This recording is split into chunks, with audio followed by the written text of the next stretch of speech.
യഹൂദരുടെ വിശുദ്ധ ഗ്രന്ഥമായ തോറ, അതായത് പഞ്ചഗ്രന്ഥം എന്ന് വിളിക്കുന്ന ബൈബിളിലെ ആദ്യത്തെ 5 പുസ്തകങ്ങൾ. നെബിയും, പ്രവാചകന്മാർ, കെത്തുബീം, രചനകൾ, ഇതാണ് മറ്റു 2 ഭാഗങ്ങൾ. തോറ എന്ന ഹീബ്രു വാക്കിന്റെ അർത്ഥം നിയമം, ഉപദേശം എന്നൊക്കെയാണ്. മനോഹരമായി കട്ടിയുള്ള പേപ്പർ ചുരുളിൽ കാലിഗ്രാഫിയിൽ തയ്യാറാക്കിയ തോറ ഡൽഹിയിലെ ഹുമയൂൺ റോഡിലെ യഹൂദ സിനഗോഗിൽ സൂക്ഷിച്ചിട്ടുണ്ട്. ഇതിന് 200-ലേറെ വർഷം പഴക്കമുണ്ട്.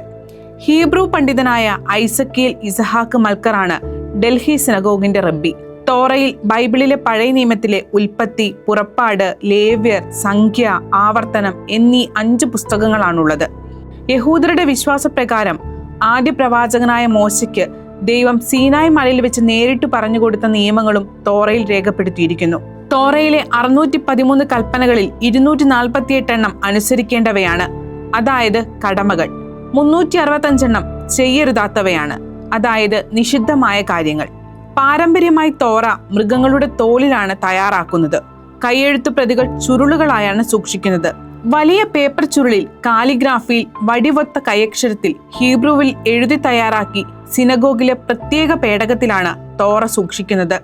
1 വർഷം മുതൽ 1.5 വർഷം വരെ സമയം വേണ്ടിവരും മുഴുവനായി കാലിഗ്രാഫിയിൽ തയ്യാറാക്കാൻ. ഇടയ്ക്ക് ഏതെങ്കിലും വാക്ക് തെറ്റിയാൽ ആ പേപ്പർ ചുരുൾ ഉപേക്ഷിക്കുകയാണ് ചെയ്യുക. വെട്ടിത്തിരുത്തലോ മായിച്ച് വീണ്ടും എഴുതുന്നതോ അനുവദനീയമല്ല. അതായത് പ്രത്യേകം പ്രാവീണ്യം ലഭിച്ചവരാണ് തോറ എഴുതി തയ്യാറാക്കുന്നതെന്ന്. സിനഗോഗുകളിൽ പ്രത്യേകം തയ്യാറാക്കിയ വിശുദ്ധ പേടകത്തിലാണ് തോറ സൂക്ഷിക്കുക. സിനഗോഗ് അധികാരിയായ റബ്ബിക്ക് മാത്രമാണ് തോറ അടങ്ങിയ വിശുദ്ധ പേടകം തുറക്കാനും വായിക്കാനും വ്യാഖ്യാനിക്കാനും അധികാരമുള്ളത്. തോറ വായിക്കുമ്പോൾ 14 വയസ്സിന് മുകളിൽ പ്രായമുള്ള 10 പുരുഷന്മാരുടെ സദസ്സ് ഉണ്ടായിരിക്കണം എന്നാണ് നിയമം. തിങ്കളാഴ്ചയും വ്യാഴാഴ്ചയുമാണ് സിനഗോഗിൽ തോറ പാരായണം ചെയ്യുന്നത്. വായിക്കുന്നതിന് മുമ്പ് റബ്ബി, ഷാൾ എന്നിവയും ധരിക്കണം.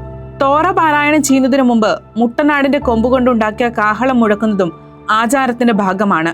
ഒരു കാര്യം എടുത്തു പറയേണ്ടതാണ്.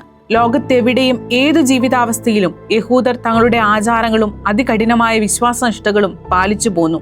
2ാം ലോക മഹായുദ്ധകാലത്ത് നാസികളുടെ വംശഹത്യയിൽ നിന്ന് രക്ഷപ്പെടാൻ യൂറോപ്പിലെ പല രാജ്യങ്ങളിലും ഖനിത്തൊഴിലാളികളുടെ സഹായത്തോടെ ഭൂമിക്കടിയിൽ തുരങ്കങ്ങൾ ഉണ്ടാക്കി ഒളിച്ചു ജീവിച്ച യഹൂദർ ഈ അവസ്ഥയിലും തങ്ങളുടെ വിശ്വാസ പാരമ്പര്യങ്ങളും ആചാരനിഷ്ഠകളും കാത്തുപാലിച്ചു.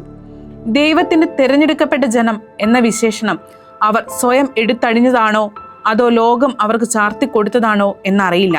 ഒന്നറിയാം, ലോകത്ത് ഇത്രമാത്രം പീഡനം ഏറ്റുവാങ്ങിയ മനുഷ്യവംശം വേറെയില്ല. ഒപ്പം ഇതുകൂടി ചേർത്ത് വായിക്കണം.